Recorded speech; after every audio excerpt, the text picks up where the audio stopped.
Yeah. Shining, my bad, I said balling. With Shining. YBS Scholar definitely did his thing. There are a lot of like young people who are really doing it. East Side, West Side. Lore X. I think Lore X is from South Baltimore, if I'm not mistaken, but he was definitely doing his thing. Some of these names are, I'm just running down the list, bro. Just make sure you check it out. YBG Sosa. For sure. I think he might be locked up right now, to be honest with you. There's a guy named A1 Beam who he's starting to actually make a lot of progress. Like, I'm not sure if he did a song with Moneybagg Yo, but I've definitely seen him like, kind of in those circles. Yeah, seen a little bit. Yeah, he's definitely making his moves. And then, it's really about the young boys too, you know? I just checked out a young dude the other day. I think it's like APG or ABP Bub. But he has from out here. Yeah, well, he's from over west, from what I could tell. But Bub has a lot of music that I really like. You have Lord Stacks, who's locked up. There's also somebody called Stay True D Nice. Okay. Who that's one of my favorite rappers too.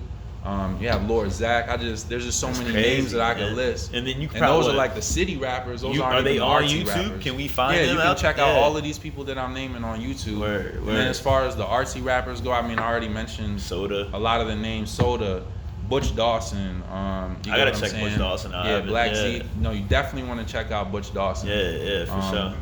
Write names down and shit. Yeah, Butch Dawson, Black Z, they've been doing their thing. OG Dutch Master, who I don't know what he's doing now, but that was definitely like a premier name when it came to music. On the local scene. Wow. There's a dude named YTK who's doing a lot, and he's connected with a clothing line. Is that Arvada Creatives? We went to their opening at FRS. They had like a little pop up. Where's that at? FRS. Cathedral Street. That's down Cathedral Street. See, but all types of shit going on out here. Bro, it's this dude named YTK who's doing this thing in the county. Someone who I'm connected to, my boy John Wells, rapper and producer. He also does graphic design, doing amazing work. It's a whole bunch of plugged in with a whole bunch of people out here. Man, I'm just a fan. I wouldn't even say plugged in. I'm just somebody who's really a fan and always been down to support everybody. Definitely. That's what it's about, man. But John Wells, I'll have to reach out to someone. Yeah, definitely. John Wells, he's done work with this dude named Chris Cassius, and if I'm not mistaken, Chris Cassius' girl is also a rapper. Her name is Miss Cam. Hey, Miss Cam. For real, yeah. And I can't even. Well, man, Fred needs me to say this name. I'm sorry. Joy Pastel. Okay. Joy Pastel. Okay. If you like Ari Lennox, Joy Pastel. Like, if you listen to her music, if somebody told you, she's from here. Yeah, she's from Baltimore. Okay. If you listen to her music, I swear you think that she was signed for like the last 10 years. So talented. Yeah. And we went to her concert at the Auto Bar, and that was like one of the livest concerts I've been to in years. Wow. I'm talking about an R&B concert. You said her name is Joy Pastel. Joy Pastel, okay. Joy Pastel. She has a real hit right now called Back and Forth. Okay. But that was the livest concert I've been to. R&B. Yeah. R&B concert. It was live. I didn't even know an R&B concert could get that live. I forgot the name Shorty. Shorty had a crazy hit this year. Well, everybody knows him from Bituary. Matter of fact, PDM Perp happens to be like the nephew of a really good friend of mine named Tamani Joy. Yeah. His music, he's coming out with a sound that like nobody else is pushing right now. Okay. Tamani Joy. Tamani Joy. Okay. You can look him up on the gram. And my boy Asic, who spends a lot of time rapping with Tamani as well. Yeah. 2 individual sounds that you're not gonna hear anybody else coming like that, but just pure originality. And I gotta give a shout out to the Lineup Room Studios that I visited. Bro, I'm just a fan of everything that's going on, and I've always been someone who supported from the beginning. Yeah, that's great, man, because this is great stuff because we keep on coming back to the premise of this podcast, the community. All those names you listed out here are all from here. You know what I'm saying? And you wouldn't even know. You wouldn't even know it. Familiar to me, you know what I'm saying? You wouldn't even know it. And it's all right in this local community. So I just kind of want to highlight what's going on out here. That there's a lot of people that are doing lot of talented people out here that are, you know, really killing the game right now. You know what I'm saying? And definitely you Ja, you and Fred, you guys was one of them. You know what I'm saying? Really doing your thing out here. You know, so definitely appreciate coming out, sharing that knowledge, yo. For sure, again. Course. And we're back. But yeah, kind of talking to the music. I think something's funny. I remember one time, dude, I saw on your story that you were a fan of Karen Carpenter. Yeah, definitely. Where does that come from? Yeah, I'm a huge fan of folk music. So like when I was growing up, you know, if you remember waking up Sunday morning or Saturday morning, halfway asleep, and the moment that you hear your mom's put on the music, you like, we cleaning today. It's over. You get what I'm saying? You already you knew you weren't going outside. Sure, you weren't doing anything. Go ahead, grab the mop, the paper towels immediately. Yeah. Like for me, it was Simon and Garfunkel, which is a group that not a lot of people know about, but they've heard it. They heard because their jingles. especially on social media now, it's like one of the best memes. Like anytime anybody gets sad, the first thing you hear is, "Hello, darkness, my old friend." Yeah, like, a lot of people don't know that's Simon and Garfunkel. Simon and Garfunkel. You know, they had hits. The one I know is the one with Mrs. Robinson. Definitely. That's a good jam right there. You know what I'm saying? Yeah, and that was actually for the soundtrack of a Dustin Hoffman movie that came out way back in the day, called The Graduate. And that's in the 60s, right? Yeah, I think it was like late 60s. It might have been like 69, but like the subject matter of that movie was, I mean, for the time, it was like way inappropriate. Like this guy's a college graduate and he ends up having an affair with like his older neighbor, even though he's dating her daughter, like on something crazy. So, but Simon and Garfunkel did the soundtrack for that movie. But I grew up just appreciating Simon and Garfunkel and just that folk era. And to be honest with you, this is actually what happened. If you remember back in like 2007, maybe 2008, there was like no good rap music that was coming out whatsoever. You turn on 92Q, I think only 2 songs came on. It was like Umbrella by Rihanna. Yeah. And then I remember that. Yeah, like it just I mean, I went on vacation. You could turn on 92Q, Umbrella. You turn on 93.9, Umbrella, 95.5, Umbrella. And I'm like, bro, there's no music to listen to. Right. And it was when I was in 10th grade, I was like, forget about rap. I said, let me just find out what else is going on. Right. So I actually ended up digging backwards. I got into old school rap. I started listening to like A Tribe Called Quest. You get what I'm saying? EPMD, you get what I'm saying? I started just Das FX, Gang Starr, all of those people who really, you know, were like the originators, Rakim. And way back in the day, I had like a Run DMC Greatest Hits CD for some reason. So I just went on this musical journey where I just took myself all the way back in time. And then once I started checking out old school rap, you know, old school rap sounds nothing like rap in 2008 for sure. Hell no. Remember I told you a similar story about when I started getting music. I did the same thing, but I started in the 90s. Basically just listen to that forever, and then I was just like, the music out at the time, I was like, just it wasn't doing it for me. No, like, what is this? So like I said, it made me sound like an old man, but I was young, but I just got so deep into that, you know what I mean? The say gangsta, different shit. I was more in the 90s, like Mobb Deep, Nas, all that stuff. I guess what got me like into the hip hop shit was definitely, especially early on as an early child, was probably like definitely Eminem. I have to say Eminem, but then going into like Dipset, like pioneers. Dipset, I was definitely a big fan of, like Cameron, Joel Santana. You know what I'm saying? Like that era. That's like 2004, earlier. 2001, 2002. You know, Cameron dropped "Come Home with Me" in 2001. You know, and I remember like, I was leaving Maryland, moving to Georgia. My mom bought me that album, the edited version. You know what I'm saying? Of course. Like, and I can't believe, looking back, I'm in 4th grade. Yeah. When that intro with DJ K Slay is like, yo, you know what? He's like, you know, when I first meet him, you got the straight slapper. You know what I'm saying? I can't believe I was listening to that shit in 4th grade. You know what I'm saying? But you know, Cameron's a pioneer, bro, because especially for the time, you think about where the culture was at the time. This man came out wearing pink. Like, yeah. Cameron had pink me everything. in middle school. Everything. All the way from the cell phone to the pink tall tee. To the fucking mink to the Range Rover. And it was all pink. Shouts to Nelly for Air Force Ones. Hell yeah. Gotta give a shout out to Nelly for Air Force Ones for that. Yeah, dude. Yeah, that song really had me thinking that different colors of, like, they made it, that song made different colors of Air Force Ones really seem like flavors, like an ice cream now. Like, you had to have each color of Air Force Ones to match, like you had some like, you know what I'm saying? Like, hardwood classic basketball jerseys. Yeah. Were you guys rocking hardwood classic back basketball then? jerseys Hell yeah. In Hartford County? I was. That's what it was. And man, in middle school, and you look at like the icons that we had in the culture at the time.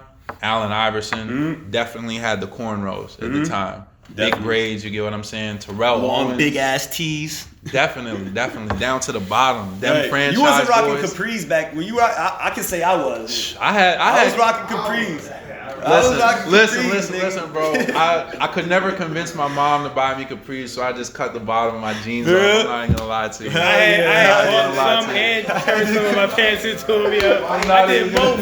Nigga, I had the long ass tee, I had the capris, and I had the pure money fours, baby. I had the pure money fours. Had to, bro. Had to. But no, to take it back to the original question though, when we just go back on like that musical journey, it was like once I took it back to old school rap, I was like, well, if I'm okay with listening to old school rap and it doesn't sound like what I listen to now, I said, what else can I get into? So I actually started checking out like classic rock music. And who was some of the first? Led Zeppelin, like Over the Hills and Far Away was like one of my favorite songs. I used to listen to Kansas. Okay. I got into like 80s ballad music. I was listening to Styx. What is that? Like, is that like Jim Morrissey? Like, you ever heard of him? I have heard of Jim Morrison, but I'm listening to No, I'm talking about Morrissey. Like, Morrissey. Not Jim Morris. I said Jim Morris. Talking about Jim Croce. I'm talking about Morrissey. Like when you said 80s ballad music, is that kind of like that? I haven't heard. I'm not familiar. But with that Jim person. Morrison's the lead singer of the Doors and shit. Got you. But definitely Jim Croce. You familiar with Jim Croce? Yeah, definitely. I mean, that's taking it back to the folk music. But like you said, you brought up Karen Carpenter on my Instagram. Yeah. But I was listening to Karen Carpenter. I was definitely checking out Jefferson Airplane, Jefferson Starship. Definitely Simon and Garfunkel, like I said, and just taking it back. You familiar with them? I used to listen to Bread. Yeah, you ever heard of Bread? Gotta put me on that shit. Yeah, Bread is like really soft, like dainty, almost like, let me hold your hand and let's go for a walk type of music. But I just went on like this musical exploration because music. I was just so into music. I was like, why do I have to keep myself in this box? Takes it back to the conversation we're having about like skateboarding. I just went through this transformation where I was questioning the box that I felt like I was put into, where I felt like afraid to check out certain other things, and it was like I found so much satisfaction in just finding things that other people weren't listening to. And I mean, I was low-key embarrassed, like I'm turning my headphones down. I'm like, nobody can find out that I'm listening to Karen Carpenter. You get what I'm saying? Like everyone's bumping fire though. Yeah, everybody's bumping Wayne and everything like that. And like, what the fuck is of course I listen to Wayne too. Like the Drought 3 is still my favorite Wayne tape, period. You get what I'm saying? The Drought 3 is still my favorite Wayne tape. And I definitely remember when Dedication 2 came out. Dedication 2 is my favorite. That's my favorite Wayne tape. Going crazy. The most bumped tape I mean, literally how like Wayne could get on somebody else's beat and make it a hit, make it a better. You know what I'm saying? Yeah. Like, you was looking for him to like murder a beat. You know what I'm saying? Like, and you know who I was listening to too, and this was the thing that really showed me that you could be multifaceted. It didn't really matter who you were. The whole time that I'm listening to like this classic rock, I'm bumping all of the original Gucci Mane tapes. I'm bumping all of the original EA Sports Centers. You get what I'm saying? Yeah. When this man came out with Gangsta Grills, the movie, it was a wrap. Like I was playing football. That's all the football team listened to was Gucci Mane every single day. Right? Chicken Talk. Like I'm everything, bro. The Wilt Chamberlains. That was all the Wilt Chamberlains. Really defined like a big period in my life. What was that one song, Swing My Door? Swing My Door was definitely a song. Right. Photo Shoot. My Life is a TV was definitely my song. 5 Star General Feeling Myself. I don't know if you remember that joint. Probably. I Shirt don't off. think you feel me like I'm feeling myself. Yo, yeah. Like, my shirt off. My shirt off and all of those. Yeah. Go back and bump some more. I'm a dog, bro. Yeah, I'm a dog. I'm a dog. I don't. See, and the thing with me, with the music tip, like I always had to be, like I literally, they got everybody's talking about, what playlist you got, like, what playlist they got on Spotify, like, I literally have this collection of music, you know what I mean? I collect MP3s like they're fucking records, you know what I'm saying? And how many laptops did you mess up from LimeWire when you were younger? Dude, a lot. I definitely have at least a lot, man. I had so much music because I'm someone, if I get into an artist, like I have to have their discography. Yeah. You know what I'm saying? Even if I don't fucking like all the songs or haven't heard all the songs, I have to have every single album. Just gotta run through them. You know what I'm saying? So like, that's what I would do. I have a whole hard drive just filled with everybody's fucking Jay-Z's whole discography. Did you on LimeWire like that back then? I was definitely on LimeWire, but I'm so sorry to my mom. Most of my collection is built from like downloading music off live mixtapes. Just downloading mixtapes. You know what I'm saying? That Piff was huge back all in that the day. shit. You know what I'm saying? Like, and then just stockpiling my computer to the point where I had to have it on a hard drive. And I remember I remember telling Jordan back in the day, like, yo, I just want to have a fucking get an iPod for Christmas so I can just put all my fucking favorite music on there. And like ever since then, dude, like that's what it's been, yo. Yeah. I've always had any artist in rap, like it's probably on there, you know what I mean? But as far as the old school music with me, I found it funny that you had Karen Carpenter because I listened to her, you know what I mean? And I was introduced to a lot of that music just by being around my parents, taking a lot of long trips, whether it be to another neighborhood to go look at houses or a furniture store. Just me being in the back, like listening to this music. And I remember my mom would always have a Karen Carpenter Christmas album. And like Karen Carpenter is distinct because you can really tell who she is by her voice. Like she has a real distinct, soft, soothing voice.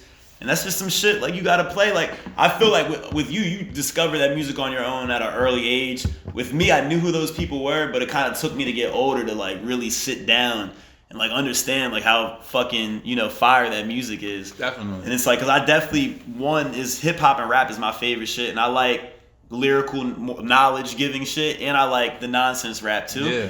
But like that stuff, like Karen Carpenter, is something that you listen to take a break from that shit. Definitely. Like an artist I've been listening to that kind of does that for me is this artist called Astrid Gilberto. And she's a Brazilian jazz artist, jazz singer from like the 60s, 70s, whose voice is like incredible. You know what I'm saying? Sometimes she'll be speaking in English, sometimes she'll be speaking in Portuguese. You feel me? But like you gotta check her out. Yeah. You know who I like too? Who'll switch it up since we're talking about like breaking down language barriers? Kali Uchis. When Kali Uchis comes out with a song in just Spanish, I have no idea what she's saying. Yeah, some of the most beautiful music Well, you know how I've I learned ever about heard. Astrid Gilberto? It's from a Kali Uchis interview with Nardwuar. That's crazy. And fucking Nardwuar was like, Astrid Gilberto, like, that's one of your biggest influences? Yeah. And she was like, yeah, like, you know what I mean? Talking about how fucking soothing her voice is and all that. So I did my research, listened to the music, and now that's part of like my everyday. My favorite Kali Uchis song, I think it's called Sabor a Mi. Okay. It's in all Spanish. It's just, I mean, it sounds like it could have been recorded in like 1930. Yeah, it's dude. just timeless music. I know she definitely has like a cult fan base, but she's one of those artists that's like, should be on Ariana Grande's level, but she's not on that level, like as far as like the mainstream, but she definitely is on that level, like, you know what I mean? Like she should be on that mainstream level. But. And I like what you said before is like, sometimes we need that music to kind of take a break from the rap, and you got serious rap, but if you want to talk about like, a little bit more silly rap, I gotta give a shout out to Young Gleesh. Yeah. I have to give a shout out to Young Gleesh. You used to fucking date Kali Uchis. Yeah, since we're talking about Kali right? Uchis. Shout out to Gleesh. Yeah, because Gleesh. Water.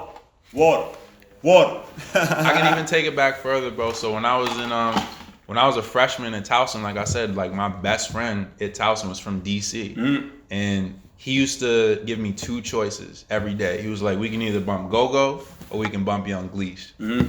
I can't stand go-go music. You know what I'm saying? Because I'd rather listen to the real artists. Get a lot of his inspiration from Gleesh. Gleesh was a go-go artist. Yeah, he was a go-go artist. His name used to be Boogie. You're right. But I'm listening to this guy, and it's 2010, so like most rap is serious. You get what I'm saying? People are rapping hard. If you're bumping the underground, you're listening to Currency and Wiz, and then I'm listening to this song, and all of a sudden you hear this guy. He's like, and I'm like, why is he making these noises? I'm like, I only know Gucci makes those types of noises. Right. And that's how I got put on the Young Gleesh. And then it's crazy how at the time I didn't have an appreciation for it, but Gleesh was so ahead of his time because those goofy ad libs. I mean, that's standard now. Yeah, having goofy ad libs is standard. That doesn't get man was 10 years before his time. He dropped some shit not too long ago. I mean, down obviously in Atlanta, Waka was big around that time too. For real, I feel like Rocco. Waka. Oh, Waka. Yeah. He was big around that time, and it's like now basically a lot of artists nowadays almost kind of mimic what that sound was 10 years ago. Yeah, definitely. I can be honest with you. Waka's actually the reason why I got back into rap. Like after I went through that phase when I was listening to all types of different things. I remember being on MySpace one day. And it was this song that had, you remember on MySpace, if they didn't have the artist information, it would just say like now playing. Yeah. And all I remember was I ended up on this random page and all you heard was, I fucked my money up. Yeah. Now I can re-up. Yeah. Ran up in his spot. I'm like, who the hell is this? And that was, let's do it. Yeah. And I remember playing it for my friends, and they were like, bro, turn this off, bro. Like, we don't listen to this. And I'm like, bro, this right here is about to be the next big thing. I'm like, I'm bumping it. That's what happened. And it turned out to be Waka Flocka, let's do it. And the song ended up blowing up. Mm-hmm. But I was listening to that thing, like, I was one of the first people out of anyone who I knew who found, like, that song right there. And that's when I started getting back into rap music. Hell yeah. That's what's up. That's dope. That's funny, the whole, how you got into the rock thing.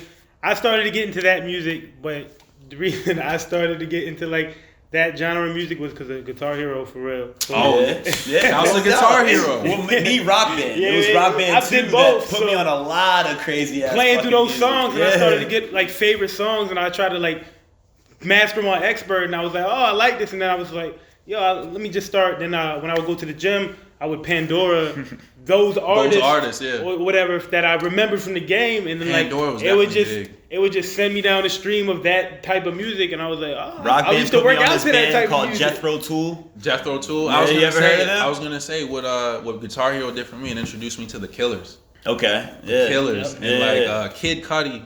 Kid Cudi was a huge artist for me when I was in high school, just being the type of kid that I was, like nerdy kid, wasn't the coolest kid, but I was still into, like clothes and shoes. And that was basically exactly what Kid Cudi was saying. He was like, I don't fit in. I'm into everything I'm supposed to be into. I'm into the clothes, I'm into the shoes, I'm into the music, but I'm not fitting in. You get what I mean? That story right there just meant a lot for me, as a kid being in the position that I was in. Because I didn't even go to school, like, in my area. Like, I lived in one area and I went to a school in a completely different area with a completely different demographic, completely different type of kids.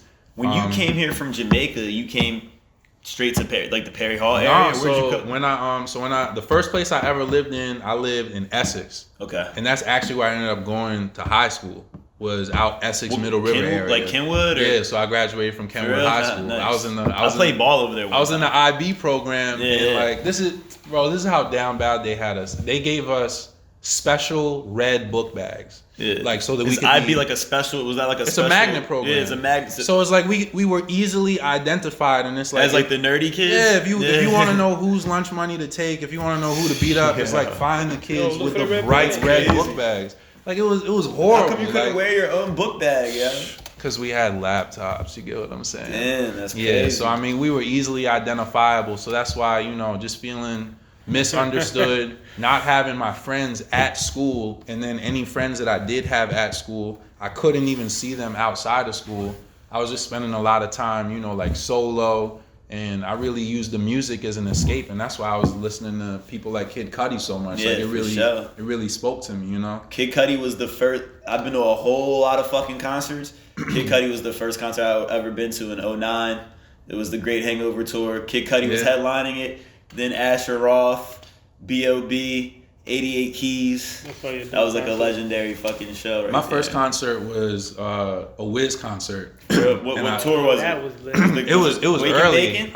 I don't know. I don't even know because I passed out at the concert. Was you too stoned? No, I passed out of dehydration. Yeah, passed out of dehydration. Like it was that much stuff going on. Huh? Did they have to lift you up and take you out? I don't even remember. Like my friend was with me. He was right next to me, and I'm begging this guy for water. Mm-hmm. You get what I mean? I'm like, listen, bro. I'm like, I don't know what's going on. I was like, I just really think that I need some water. And literally, my body shut down in stages. I couldn't see, but I could hear. Then I couldn't hear, and then everything just slowed down. And next thing I know, they're kicking me out. They're like, we think that you're under the influence. I'm like, I'm not even under the influence. I'm like, I just need water. You know what I mean? Like, damn.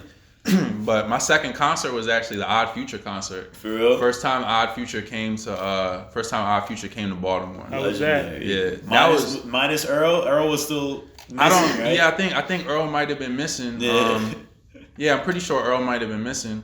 And on something crazy, my hat ended up getting taken off of my head. Damn. And Tyler the Creator picks up my hat, looks at it, and then he just stomps it on the ground in the middle of the concert. And I'm young. I'm like, yeah, bro. It's Tyler the Creator stomping on my hat. Yeah. Nice. That's funny. It's that's crazy. That's the type of shit you be hype about. Oh man, you just stepped on my hat. That's wild. Definitely. That's wild. Did you get the hat back? Nah, man, that hat was long gone. But concerts definitely. I mean, the greatest concert I ever went to was Magna Carta Holy Grail. Oh yeah. Okay. So that was Jay-Z shit. Yeah, right? That was at Royal Farms Arena, and that was the craziest experience that I've ever had. I was in the nosebleeds. For real? And that was at Royal Farms. Yeah, right? They used to call that First Mariner. No, so it used to be called Royal Farms, and now it's called Baltimore Arena. Is that how it goes? Okay. Is that? I saw Watch the Throne there, which was fuck. That's probably my favorite concert. Yeah. Watch the Throne with Jay-Z and Kanye. And then I did go to the Blueprint 3 tour too. Yeah. And then fucking J. Cole and Wale opened up.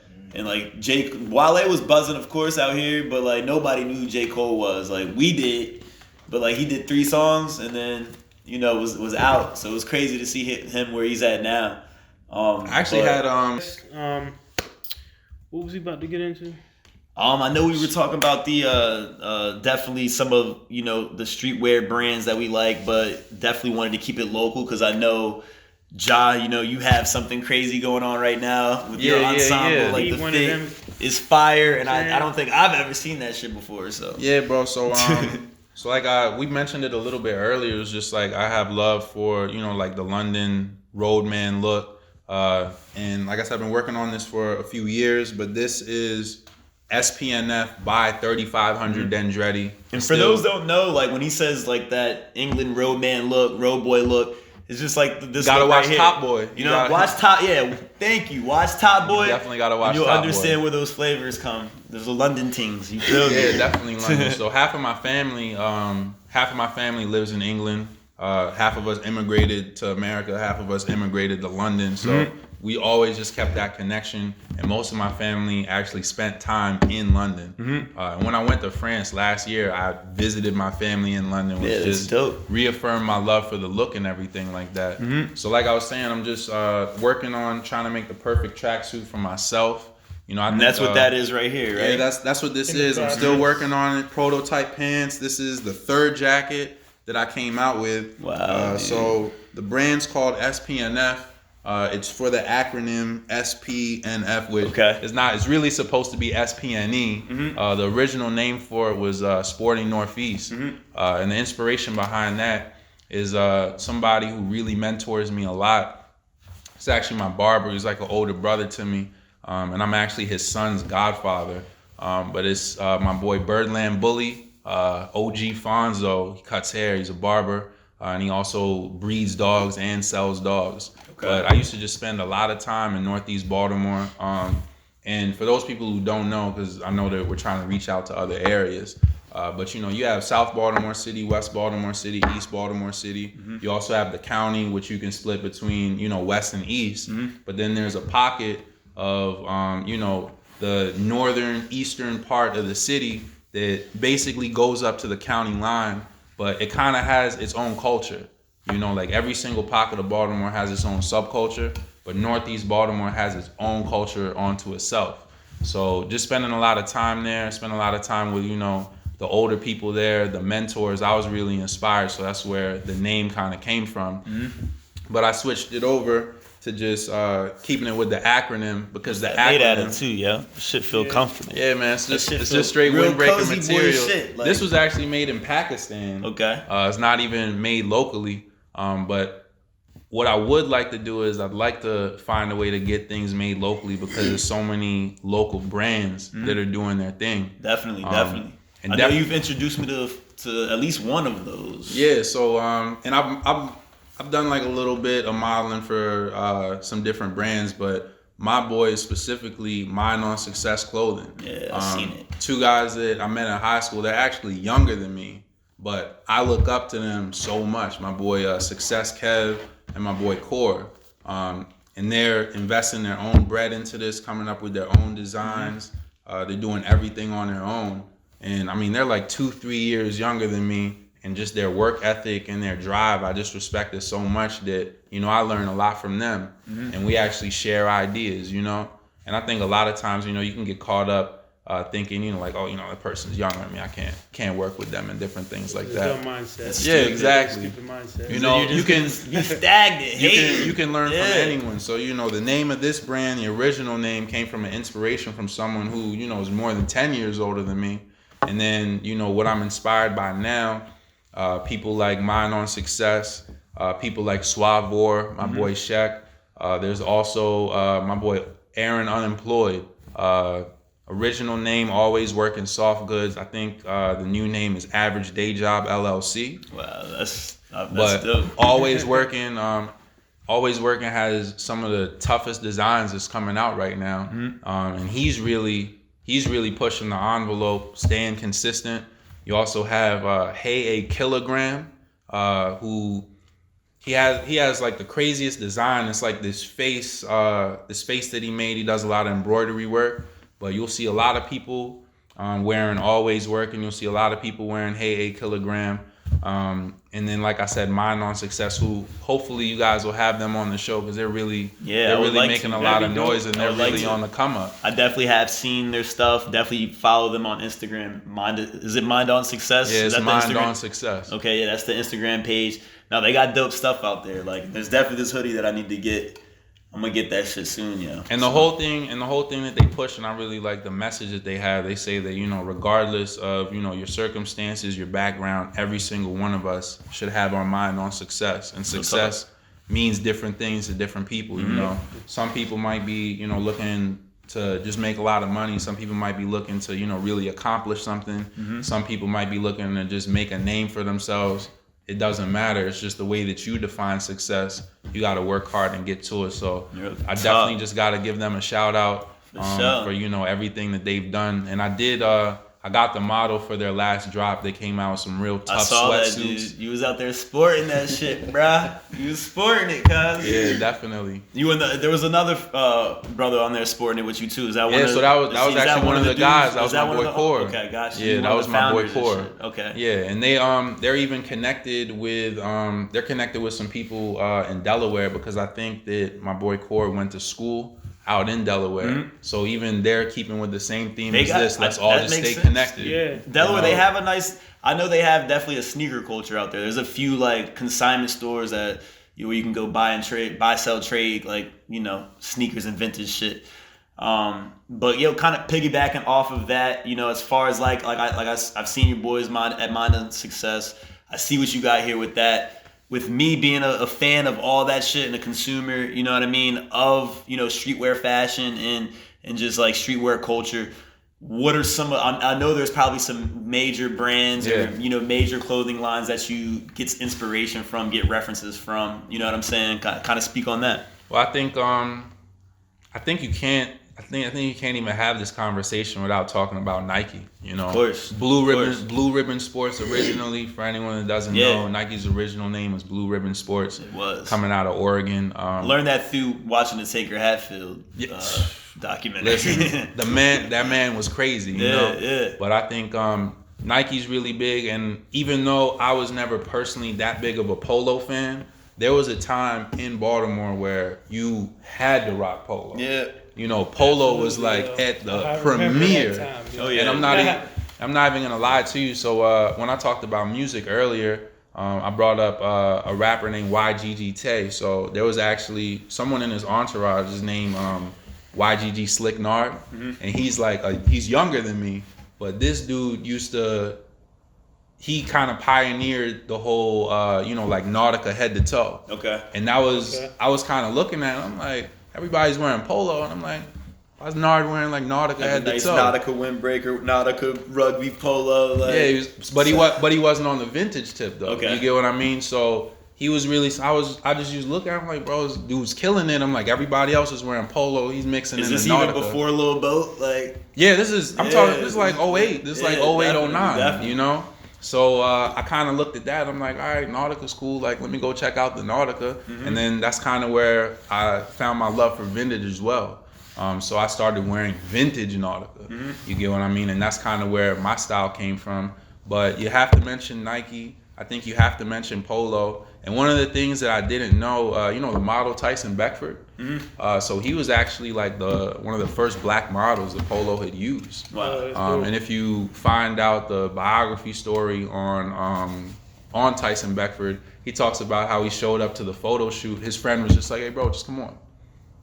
And like just by him taking a chance on that, like Ralph really did it. Yeah, definitely. But there's a big documentary on like Tommy Hilfiger and how Tommy Hilfiger really paved the way as far as involving a lot of black people and people of color and getting them into it. You know, LL Cool J was big on Tommy Hilfiger. Aaliyah was big on Tommy Hilfiger. So I think I really got to give credit to Nike, Polo, and Tommy Hilfiger for kind of setting that foundation for the streetwear and the urban wear. And then now if you're able to go back to the vintage, you get what I mean? That's really what it is. Yeah, man. I mean, you talk about vintage like Polo Sport and shit.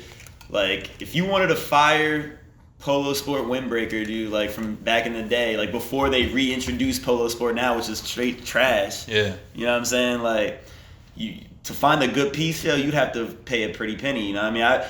Polo Sport, I know you know the classic Snow Beach fucking pullover, yo. You know, they brought that shit back and it fucking resold off the shelves. But a vintage Snow Beach pullover, that's gonna cost you a rack or above. $3,000 for the correct one. You get what I mean? And that's Ralph Lauren. You know what I'm saying? Have you ever checked out like the Low Life Crips on Instagram? I think I know who you're talking about, but do they rap?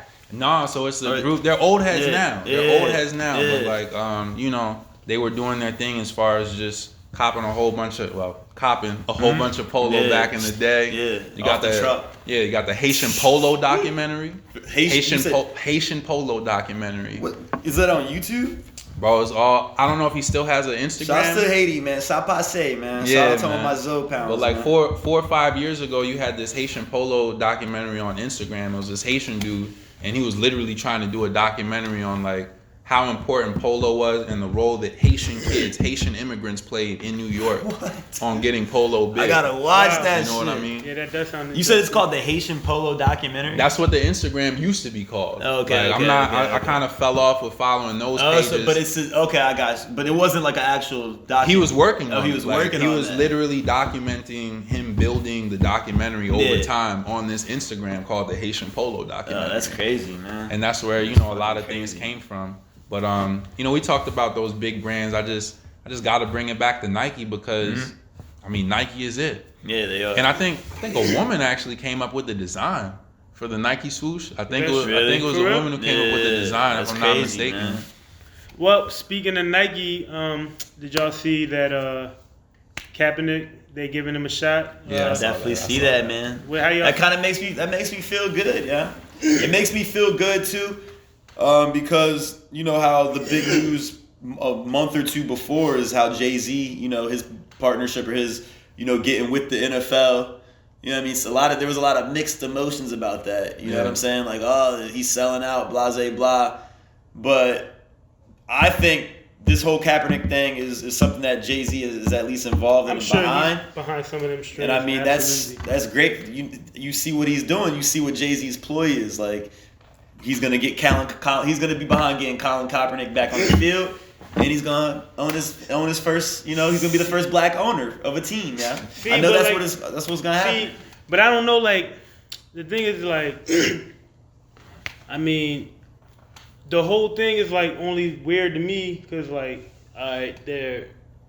it's like a last minute thing. Like, supposedly when they reached out to Kaepernick with the offer, he only had 2 hours to even respond if he wanted the opportunity. That's all they gave him. That was the deadline. 2 hours. So that makes me wonder, like, if y'all gave him a 2 hour window, what stipulations were in it for him to have to decide so quickly? You see what I'm saying? Because, like, I mean, obviously stirred up a bunch of shit in the NFL. There's still people that feel that way about his actions, even though he didn't do anything wrong. Yeah. But, all right, so I think there's like 8 to 12 teams supposed to look at him. He's doing it on a Saturday. It's on a Saturday. Why is it on a Saturday? Before game day. It's just on a Sunday. Yeah, like, why is it on a Saturday? But, like, even like, besides that, it's just like, all right, I just feel like even for him, it's not. I don't think it's like a lose-lose for him regardless, because then you're gonna still have people that are like, all right, you fought for this shit. It became bigger probably than you thought it was gonna be, but this was your stance, and it was like you took the stand or whatever. So it's like now that you're back in the NFL, I mean, I'm sure if you get signed to a team, I know that contract gonna say you look, all that bullshit you was doing before, that's out the window. Yeah. So it's like, you see what I'm saying? So then it's like.